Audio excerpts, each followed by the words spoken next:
പ്രഭാഷകന്റെ പുസ്തകം 20-ാം അധ്യായം 24-ാം വാക്യം. നുണ വികൃതമായ കറയാണ്, അജ്ഞന്റെ അധരത്തിൽ അത് എപ്പോഴും കാണും. നുണ അത് വികൃതമായൊരു കറയാണ്. നമ്മൾ പോകുന്നിടത്തെല്ലാം അത് കറയായി നമ്മളുടെ പിന്നാലെ കൂടിക്കൊണ്ടിരിക്കും.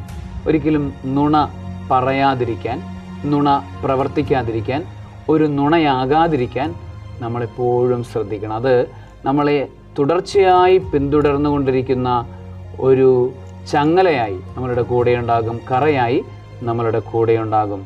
നമ്മളുടെ പ്രഭയെ നഷ്ടപ്പെടുത്തുന്ന ഒരു ഇരുട്ടായി അത് നമ്മളുടെ കൂടെയുണ്ടാകും. ആകയാൽ നുണ പറയാതിരിക്കാൻ നമുക്ക് തീരുമാനമെടുക്കാം, നുണയാവാതിരിക്കാൻ നമുക്ക് തീരുമാനമെടുക്കാം.